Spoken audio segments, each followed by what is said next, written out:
Si te gustan nuestros contenidos, hacenos el aguante. Sumate a la comunidad de Aijuna. Tu aporte es fundamental para que la radio siga sonando. Suscríbete en aijuna.fm. Ellas, Ellos, ellas. ellas. Políticas de género, feminismos y diversidades.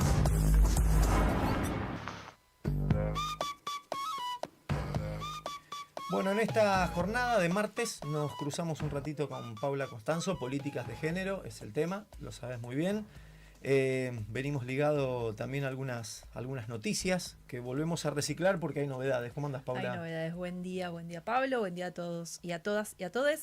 Sí, la novedad de estos últimos días, del 21 de julio, es que la Justicia Nacional suspendió un DNU que obstaculizaba algunas cuestiones que garantizaba la ley de identidad de género, una ley que ya tiene varios años, es del año 2012, y la noticia es esa, que afortunadamente la Justicia Nacional levantó, gracias a un amparo que presentó el Frente Orgullo y Lucha, este DNU. ¿Qué decía este DNU? Lo vamos a decir. Este DNU prohibía a menores de 18 años acceder a intervenciones quirúrgicas totales y parciales y o tratamientos integrales de hormonas para adecuar su cuerpo a la identidad de género autopercibida. Ese es el DNU. Y la noticia es que la justicia ha suspendido este DNU que venía desde el año 2025. En este caso acepta el amparo. Exactamente, acepta el amparo.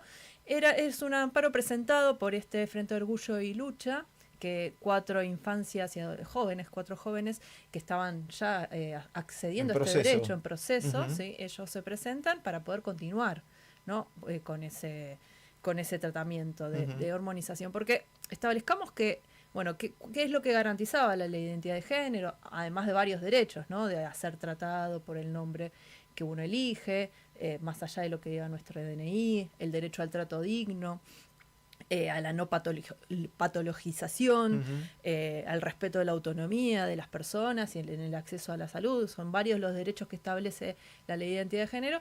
Y respecto a estos tratamientos, ya para las cuestiones quirúrgicas decía que era para personas mayores de 18 años, pero este DNU vino a intervenir sobre los tratamientos de hormonización, que ese sí acceden a las infancias y adolescencias travestis y trans, que muchas veces son cuestiones muy acompañadas por los servicios, que tienen que ver con bloqueadores por ahí para los varones trans, de dilatar por ahí el tema del crecimiento de los pechos o la menstruación. Aparte en muchos casos acompañados por las propias familias. Exactamente.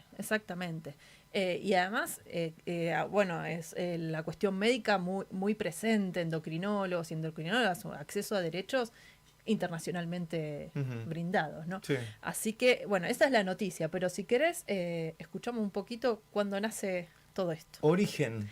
Sí, hay un origen. El origen está relacionado con el propio presidente de la Nación, en un discurso aparte oficial y en un marco de, si querés, de voz de expansión internacional. Exactamente, allá por enero del 2025, en Davos, nuestro presidente dijo un montón de atrocidades sobre las diversidades, entre ellas que estos tratamientos eran terribles, y esto, recordemos que no solo tuvo un montón de repercusiones, sino que generó una de las movilizaciones por la defensa de los derechos de las personas travestis y trans más importantes que se hicieron en contra del gobierno nacional. El ex vocero también había hecho anuncios en su momento, ¿no? Exactamente. Trajimos un poquito para compartir eso. A nuestro presidente y al vocero anunciando este decreto. El ex vocero Adorni. El ex vocero. Ok, lo escuchamos ahí unos minutos. Música, territorio, información. Cadena conurbana de comunicación y cultura. Cruce. Están dañando irreversiblemente a niños sanos mediante tratamientos hormonales y mutilaciones, como si un menor de 5 años pudiera prestar su consentimiento a semejante cosa. El Gobierno Nacional decidió modificar también la ley de identidad de género y prohibir los tratamientos de hormonización y las cirugías de adaptación del cuerpo en menores de 18 años.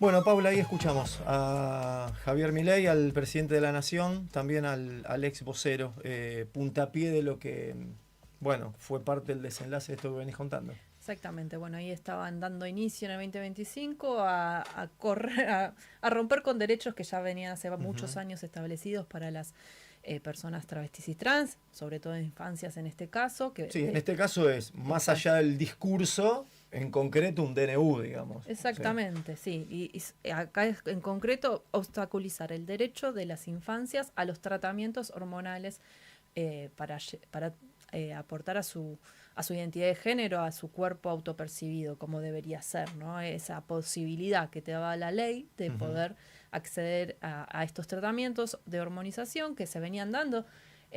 Recordemos que el acceso a la salud para las personas travestis y trans no ha sido siempre un derecho que ha sido de fácil acceso, de poder percibirlo de maneras amorosas en los espacios de salud.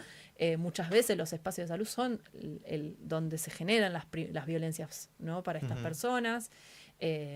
Pero bueno, tenían una norma que le estaba garantizando en distintos hospitales públicos poder tener el acompañamiento necesario para estos tratamientos hormonales. Ya la ley no hablaba de garantizar a los menores lo que tiene que ver con un tratamiento más de una cirugía, ¿no? La ley decía para la cirugía ser mayor.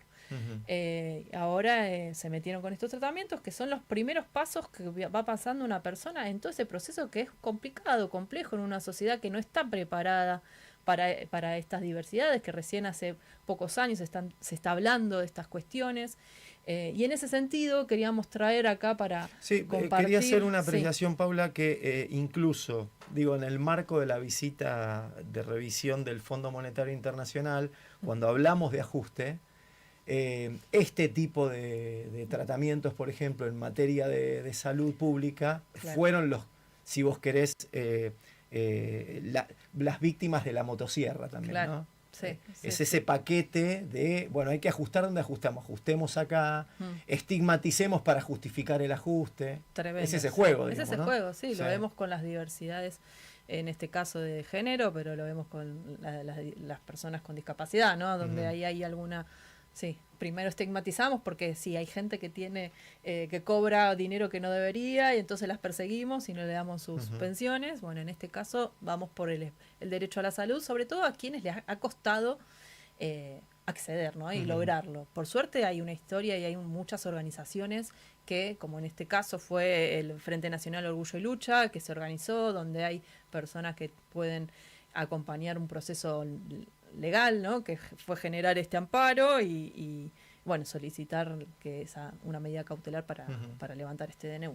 Que bueno, hoy por hoy podemos decir que los jóvenes y les pueden acceder a sus tratamientos. No, y decía que para esta discusión más social del sentido común, de estas diversidades que vienen a defender su identidad, ¿no? Yo quería invitar por un lado a la lectura del libro Yo Nena, Yo Princesa, de Gabriela Mancilla, que es una mamá de Lulú, en este caso ya es grande, ¿no? Pero en ese momento era una infancia trans. Ella se encontró cuando tenía mellizos y uno de ellos empezó a decirle desde muy pequeña que ella se quería vestir con los vestidos de la madre, ¿no? Como un montón de actitudes que el mundo le llevaba el autito como al varón y las cuestiones de otro color y todas esas situaciones mismo en el jardín de infantes generaban situaciones de mucha para esa infancia la pasaba muy mal, ¿no? Cuestiones de salud le pasaban, ¿no? Y bueno, en este libro yo invito a conocer esta historia, porque por ahí alguien que no conoce ninguna infancia, ninguna adolescencia trans, le cuesta verlo, ¿no? A mí me han muchas veces dicho, pero tan chiquito se puede uno autopercibir, no es una cuestión de la adolescencia, ¿viste? Muchas veces me han generado esas preguntas en mi vida cotidiana, y bueno, realmente están estas situaciones, invito a leer el libro, se lee muy fácilmente, y si no quieren leer el libro, le está la película Yo Nena, Yo Princesa, que ahí Eleonora Wexler hace de Gabriela, Juan Palomino hace del padre de Lulú, y bueno, y una familia hermosa porque realmente lo que logran es muy importante, es la primera infancia con su DNI, con su nombre autopercibido. Así una que peli, decíamos, ¿no? Una peli sí, ficcionada sobre un caso real. exactamente, Sí. que nos invita a conocer situaciones que por ahí no son ajenas a nuestra vida cotidiana. Así que bueno, este temita para tener presente sobre la ley de identidad de género, volvió a establecerse el derecho al acceso a la salud y bueno, hicimos algunas consultas con organizaciones. Opiniones. Y los dejamos con eso. Nos vemos la próxima. Hasta la semana que viene. Me llamo María Laura Olivier, soy la secretaria de la Comunidad Homosexual Argentina y con respecto al fallo de la justicia devolviéndonos los derechos que ya teníamos, la novedad la verdad que la recibimos como un abrazo calentito, como diríamos en mis pagos, un palo para el lado de la justicia, ¿no?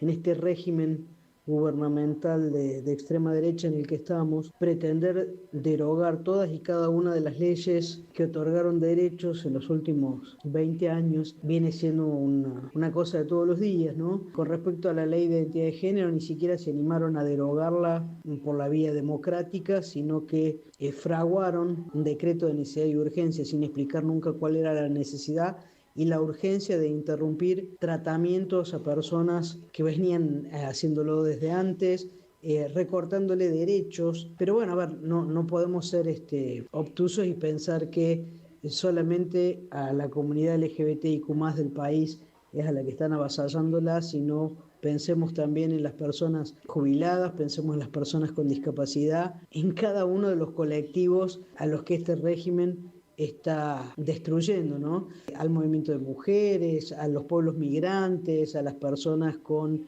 laburos que pertenecían a lo que llamamos la economía popular y que hoy son delincuentes que venden en las calles, ¿no? Entendiendo que todas esas realidades son transversales, digamos, nos atraviesan a todos los integrantes de la comunidad LGBTIQ+ de este país.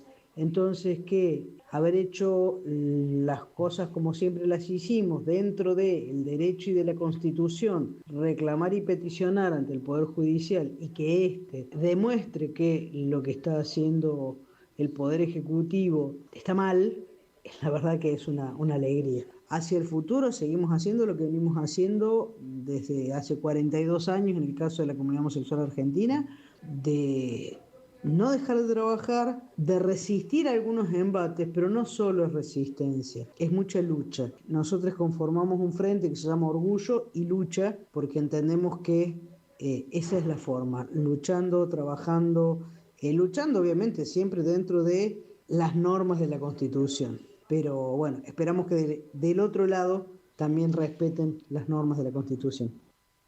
La situación se presenta después de una larga lucha judicial. Evidentemente que la sala que revoca el decreto de Milei se ajusta a derecho, porque son leyes que fueron consagradas por el poder legislativo y en normas que nunca deberían haber sido derogadas.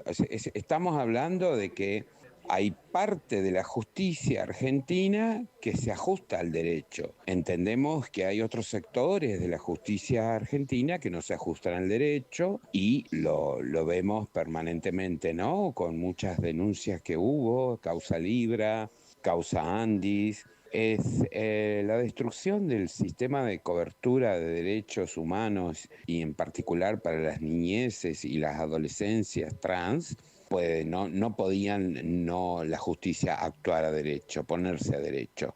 Así que yo creo que esto es un logro de toda la militancia, de todo el trabajo que se vino articulando, el diálogo de las organizaciones de la sociedad civil con el Poder Legislativo, con diputados, que hace tiempo que venimos hablando y reclamando esto para ratificar el rumbo de toda nuestra comunidad en apoyo a nuestras identidades, niñeces y adolescencias trans. Es un logro que es muy necesario para continuar construyendo políticas de igualdad para la comunidad LGBTIQ+. Suscríbete al canal de YouTube de Radio Aijuna y activa la campanita para no perderte de nada.